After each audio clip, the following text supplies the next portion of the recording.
வணக்கம் நண்பர்களே. தமிழ்நாட்டை ஆளப்போகும் அடுத்த முதலமைச்சர் யார்? காலம் காலமாக இங்கு நடந்து கொண்டிருக்கும் அரசியல் நாடகங்களுக்கு எப்போது முடிவு வரும்? எங்களுக்கு ஒரு விடிவு காலம் வராதா என்று ஏங்கிக் கொண்டிருக்கும் தமிழ்நாட்டு மக்களின் குரல் அந்த பிரபஞ்சத்தின் காதுகளுக்கு கேட்டுவிட்டதா? இன்றைக்கு தமிழ்நாட்டு அரசியல்ல மிகப்பெரிய ஜாம்பவான்கள் எல்லாம் களத்துல நிக்கிறாங்க. பணபலம், ஆள்பலம், அதிகார பலம்னு எல்லாமே அவங்க கிட்ட இருக்கு. ஆனா பிரபஞ்சத்தோட கணக்கு வேற மாதிரி இருக்கு. ஜோதிட ரீதியாகவும் பிரபஞ்ச ஆற்றல், காஸ்மிக் எனர்ஜி ரீதியாகவும் பார்த்தா தமிழ்நாட்டுல ஒரு மிகப்பெரிய அரசியல் பூகம்பம் வெடிக்க காத்திருக்கு. ஆமாம், இது ஈசனின் திருவிளையாடல். ஈசன் எப்பவுமே தன்னோட சீக்ரெட் கார்டை கடைசி நேரத்துல தான் இறக்குவார். அப்படிப்பட்ட ஒரு ரகசிய அஸ்திரத்தை, அடுத்த முதலமைச்சரை பிரபஞ்சம் எப்படி தேர்ந்தெடுக்கப் போகுது? அவர் யார்? அவரிடம் இருக்கப் போகும் 7 அடையாளங்கள் என்னென்ன? இதைத்தான் இன்னைக்கு நாம ரொம்ப ஆழமா, நுட்பமா பார்க்க போறோம். வீடியோவை ஸ்கிப் பண்ணாம கடைசி வரைக்கும் பாருங்க. ஏன்னா உங்க மனசுல இருக்கிற அந்த தலைவரோட முகம் இந்த வீடியோ முடியும் போது உங்களுக்கு தெளிவாக தெரியும். முதல்ல ஒரு விஷயத்த நாம நல்லா புரிஞ்சுக்கணும். பிரபஞ்சத்துல காலச்சக்கரம், வீல் ஆஃப் டைம் அப்படின்னு ஒன்னு இருக்கு. ஒரு குறிப்பிட்ட காலத்துக்கு ஒரு குறிப்பிட்ட எனர்ஜி தான் ஆட்சி செய்யும். தமிழ்நாட்டை பொறுத்த வரைக்கும் கடந்த 50-60 வருஷங்களா ஒரு கர்ம பதிவு சுழண்டுகிட்டு இருக்கு. அதாவது ஒருத்தர் மாறினா இன்னொருத்தர், அவர் இல்லைன்னா இவர், இப்படி ஒரு வட்டத்துக்குள்ளேயே தான் அரசியல் போயிட்டு இருக்கு. ஆனா இப்போ ஜோதிட ரீதியா சனி பகவானும் குரு பகவானும் தங்களோட இடங்களை மாற்றி தமிழ்நாட்டோட ஜாதகத்துல ஒரு பெரிய பிரேக் பாயிண்ட உருவாக்கியிருக்காங்க. இதுக்கு என்ன அர்த்தம் தெரியுமா?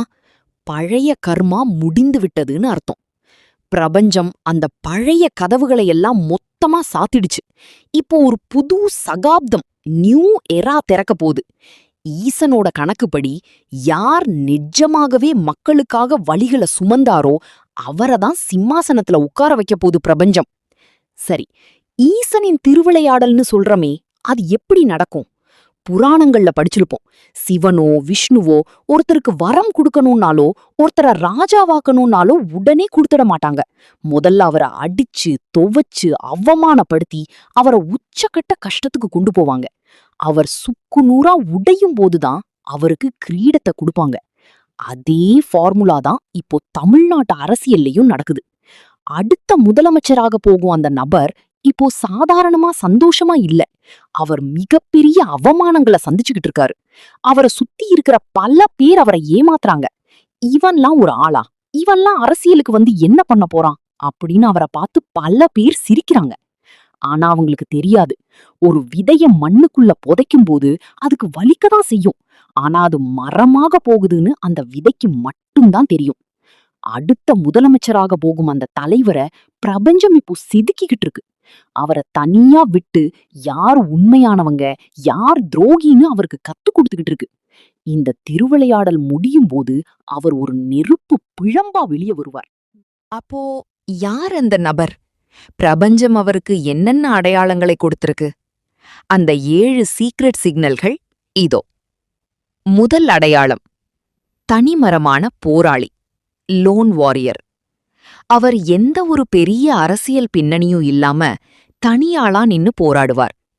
அவருக்கு பின்னாடி பெரிய கார்ப்பரேட் கம்பெனிகளோ கோடிக்கணக்கான பணமும் இருக்காது. மக்களோட அன்பும் அவரோட நேர்மையும் மட்டும்தான் அவருக்கு மூலதனமா இருக்கும். இரண்டாவது அடையாளம், அவமானங்களின் நாயகன்.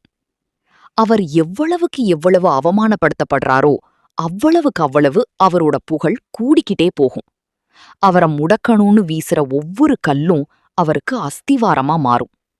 ஈசன் அவரை திட்டமிட்டே அவமானத்தின் தீயில் தள்ளுகிறார். ஏனென்றால் தங்கம் நெருப்பில் சுடச்சுடத்தான் ஒளிரும். மூன்றாவது அடையாளம், இளைஞர்களின் எழுச்சி, யூத் அவேக்கனிங். பிரபஞ்சம் எப்போதுமே மாற்றத்தை இளைஞர்கள் மூலமாகத்தான் கொண்டு வரும்.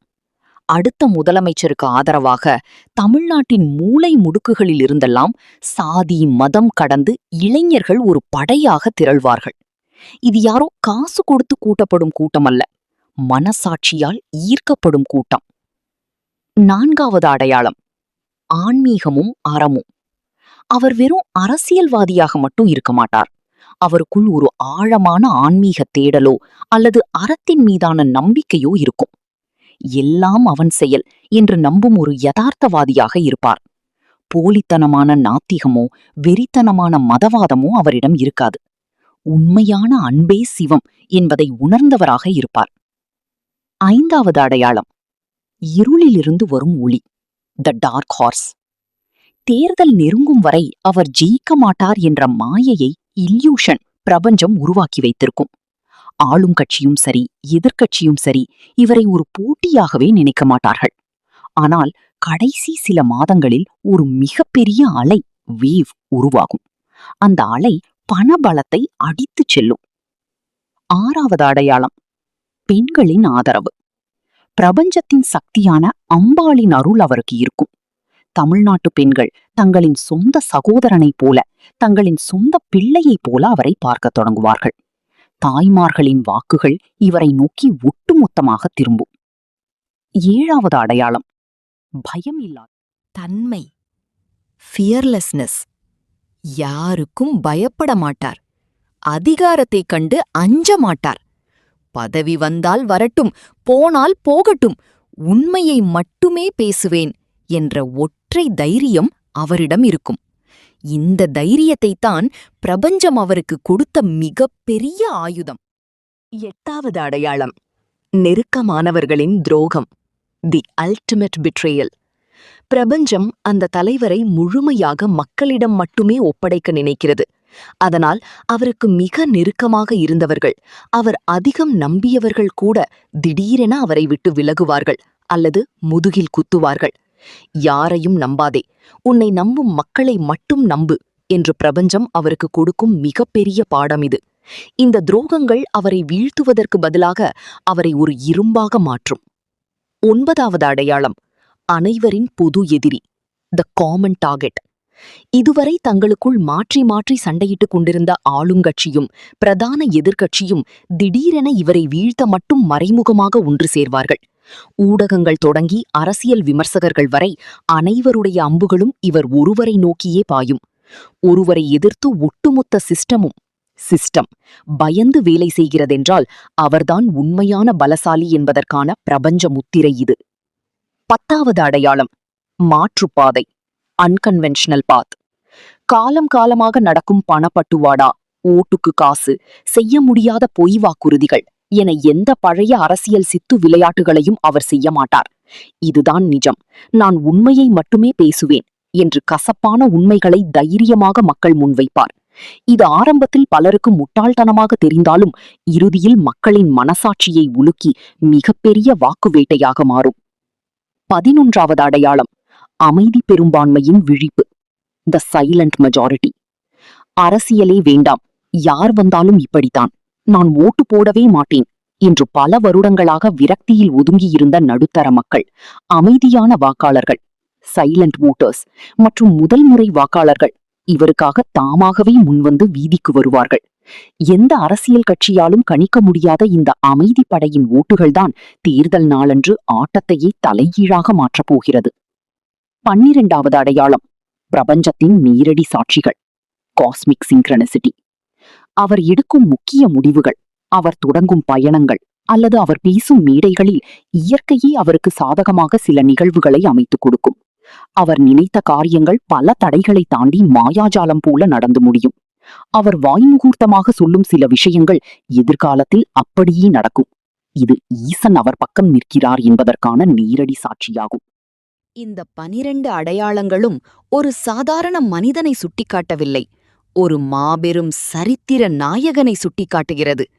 நெருப்பில் சுடப்பட்ட தங்கம் போல அவமானங்களில் வெந்து தணிந்த ஒரு தலைவன் தமிழ்நாட்டை ஆளப்போகிறான். இது பிரபஞ்சத்தின் கட்டளை, ஈசனின் திருவிளையாடல். இப்போது நான் உங்களிடம் ஒரு கேள்வியை கேட்கிறேன். பிரபஞ்சம் சொல்லும் இந்த 12 அடையாளங்களும் அவமானங்களை தாங்கி நிற்கும் அந்த தனிமரமான போராட்ட குணமும் இன்று தமிழ்நாட்டு அரசியலில் எந்த தலைவரிடம் இருக்கிறது என்று நீங்கள் நினைக்கிறீர்கள்? உங்களுடைய மனசாட்சி என்ன சொல்கிறது? அவர் யார்? தமிழ்நாட்டை ஆளப்போகிறவர் யார்? அந்த தலைவரின் பெயரை தயங்காமல் கீழே கமெண்டில் பதிவு செய்யுங்கள்.